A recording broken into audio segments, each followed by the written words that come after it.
सुंदर जग पाहायचं आहे ग आई.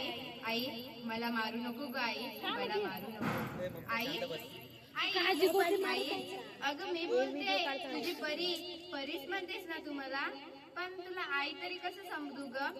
अगं कोणी कोणाला उगायच भेटत नाही, तर ते जन्मजन्मीची रुळाळी बंदी असतात. असे आपले रुळाळी बंद आहेत का ग, तिच्यानं आपण भेटलोही आणि दुरालोही.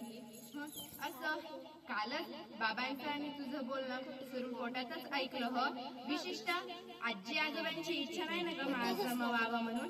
सांग ना आई, सांग ना. बाबा बाबा तू का घेतली बाबा. बाबा अहो तुम्हाला आवडते ना हो तुमची लाडकी लेक पाहायला. बापाची पोरं लाडकीच असतात ना हो. बोला ना बाबा. बाबा तुम्ही का घेऊन गेला वा आईला त्या दवाखान्यात.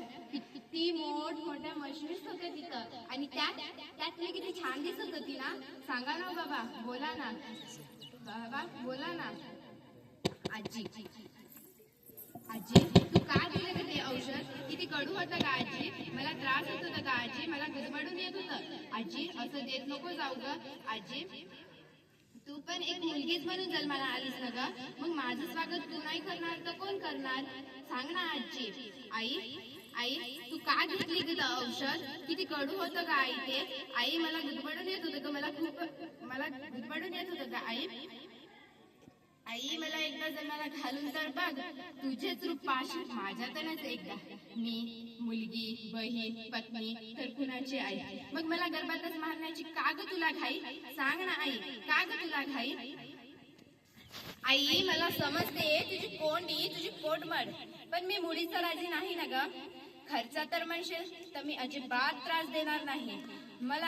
मला नवीन कपडे नको ग.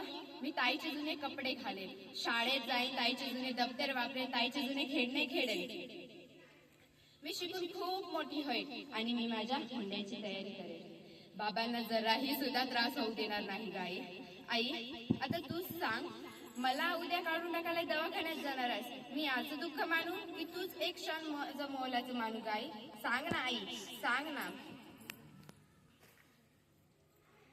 नुसतं स्त्री पुढ्यातच असून काय होणार. मुलींच्या संरक्षणासाठी जबाबदारी घेणार तरी कोण.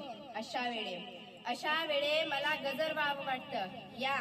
या झोपलेल्या मनातला हा लढा माझ्या अस्तित्वाशी विचारायचा आहे.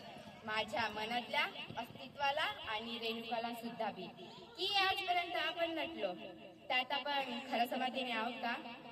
नाही ना. अगं आपली आत्मशक्ती हाच आपला अलंकार.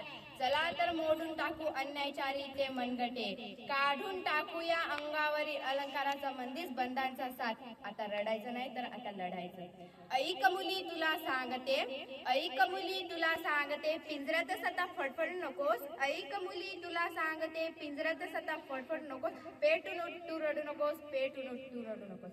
या जमान्यातल्या दुर्योधनाच्या औलादीची कमी नाही. या जमान्यातल्या दुर्योधनाच्या औलादीची कमी नाही. वाचवायला येईल कृष्ण कोणी याची सुद्धा हमी नाही. वाचवायला येईल कृष्ण कोणी याची सुद्धा हमी नाही. बांगड्या घातल्या माणुसकीने, अरे बांगड्या घातल्या माणुसकीने मदतीसाठी तू ओरडू नकोस. ऐक मुली तुला सांगते, ऐक मुली तुला सांगते, पिंजऱ्यात सता फडफड नकोस. पेटून तू रडू नकोस, पेटून तू रडू नकोस.